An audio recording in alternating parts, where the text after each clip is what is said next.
I'm a fool for your love.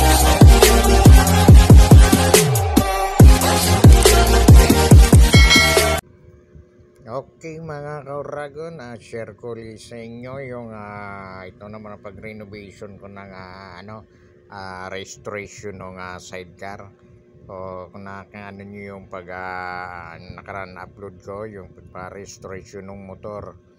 So ngayon yung sidecar, yan yung naging ka-swapping ko kasi yan bali tinatanggal ko yung pintura, so pinapalitan pinapahiran ko ng script sol yung pantanggal ng pintura. So ayan, kasi tatanggalin yung kulay at papalitan. So nakita nyo yan, yan kasi halos lahat papalitan ko rin yan, pati yung bubong. So lahat babaguhin natin yan mga kauragon. And mapapansin nyo pag natapos na yan sa ayan na mga hanggang dulo ay mapansin nyo yan nagpalit tayo ng arnis bago na, so malaki ang pagkakaiba na kasi isa pa dyan yung may katulad yung mga stainless niya bali may mga pintura din, so siyempre para sa akin parang marumi siya tingnan, kaya kailangan na malinis, tanggalin yung mga pintura na bago ko nabili. Kasi actually pag stainless naman hindi naman dapat yan na pinipinturahan. So dahil din daw yan ay nabili lang din nung swapping ko, kaya dati na nga may pintura doon sa bali talaga yung may-ari, hindi na nga nagpintura niyan. So yan naman share ko muna sa inyo mga kauragon, sa mga subscriber ko, maraming salamat sa inyo at shoutout sa inyo lahat. At sa hindi pa naman, please subscribe na Skuragon Vlog at sana magustuhan nyo ang mga na-upload kong videos at tapusin nyo at i-like and share nyo na rin po para mas marami rin ang makapanood. So minsan may makukuha tayo dyan na mga teknik kung paano hindi na maganda ang isang katulad niyan ibang brand katulad nga rin ginagawa natin. So yan lang mga kauragon muna ang aking i-share naman sa inyo. So dahil nga yan ay pagagandahin din natin katulad nung pinagawa ko rin na motor na yung barako yung nakakabit na yan dyan, pina-restoration.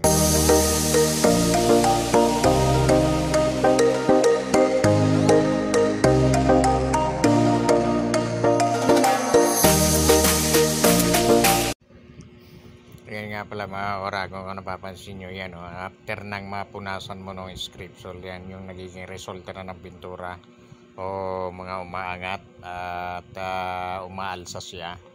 Kaya pansin nyo, kahit yung side nga may mga pintura, kaya yan dilinisin natin yan para maging maganda, malinis, tutuklapan sila.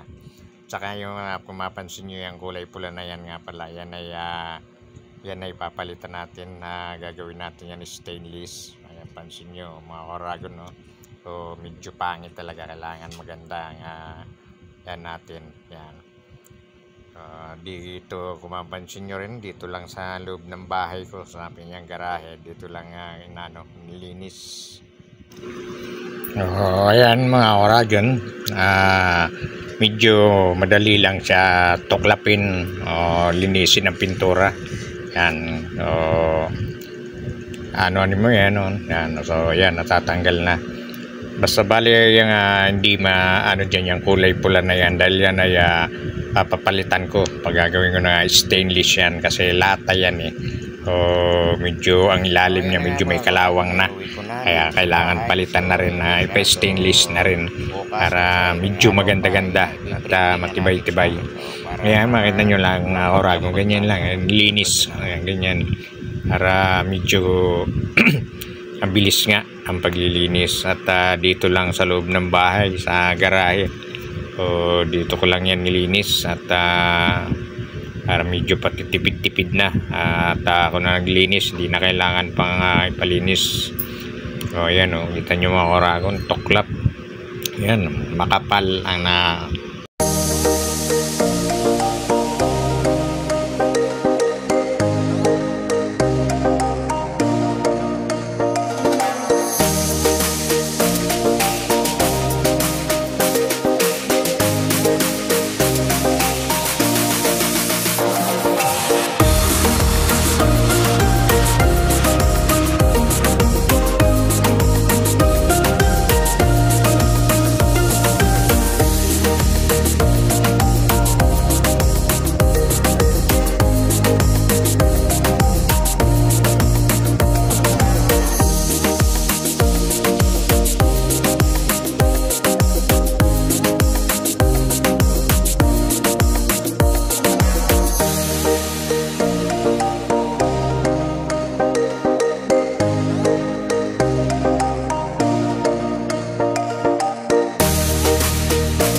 Ay, yan na nga mga Ragon, nadala na natin dito sa shop at na natin malinis. So ayan na, pinapagawa na natin dito kay kabayan. Ayan na, so yan, ano nyo na ng stainless. So ayan na, pinalitan niya na. Ayan, ina-align niya na ngayon yan. Yan. Dahil na-repair niya na. Ginagawa niya na lang ay nire-repair. Dahil yan ang ano niya, at saka ayan, kung makita nyo ay may level bar kung tawagin. Dahil yan ay diretso na ina-align. So hindi natin pinakita yung pag nung mga pag niya ng repair, mga yan.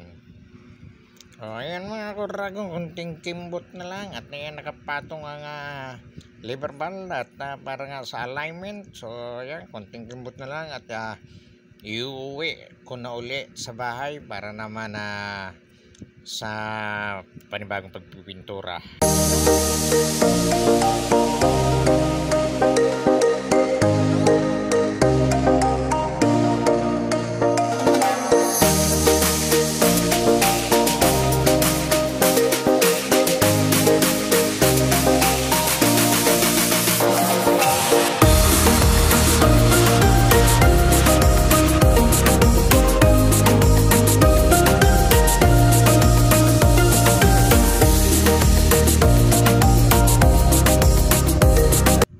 So mga ka-idol, mga Ragon na yan, uwi ko na nga, nandito na sa bahay. Ayan, so inuumpisa na natin na magpintura. Ayan, kasi lahat na pinapalitan ko na yung stainless at ay napalitan na. So ayan, natanggal na rin natin ang mga bubong.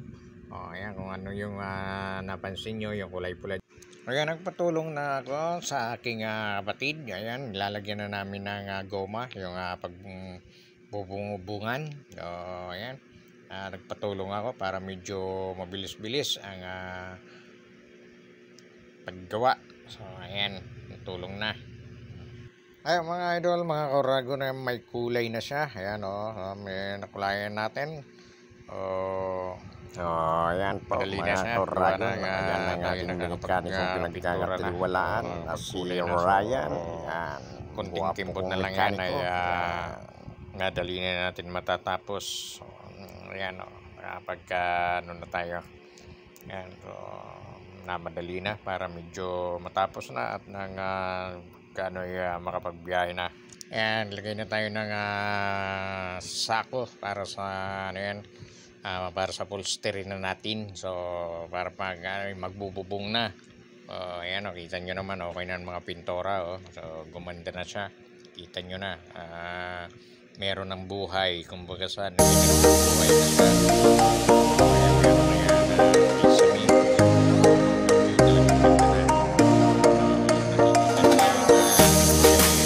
bago dahil medyo maganda na. Yan ang ating sunod na yan at yun nga yung tapos na inanon namin ng upholstery. Ganun na rin, susunod yan, bububungan na rin.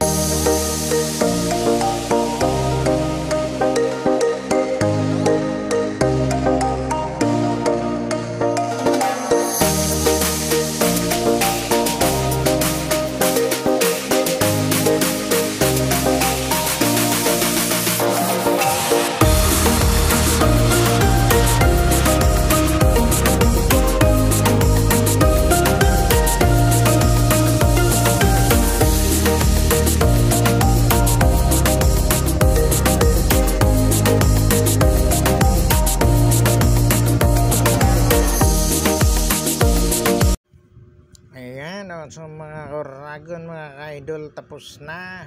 So ayan, nakikabit ko na rin yan, yung mga template, yung mga burloloy, kinabit ko na rin para di na masyadong maraming gagawin. Yan, nalagyan ko na rin ng kortina at mamaya ay lalagyan ko na rin yan ng ilaw para sa loob. So para nga pagdating ng gabi, pasero medyo maliwanag, so hindi rin nakakailang. So ayan, tapos na nga yan mga Ragon. So yan, kakabit nilang ako dyan ng kortina pa dyan sa likod na yan. Tsaka yung kunting buruloy pat yung ilaw, lalagyan natin yan dyan ng ilaw sa loob para nga pag inabot tayo ng gabi, siyempre namamasada pa, mayroon tayong liwanag sa loob. So hindi nakakaya sa pasahero kasi maliwanag siya. So hindi nakakailang. So ayan mga ka-Oragon.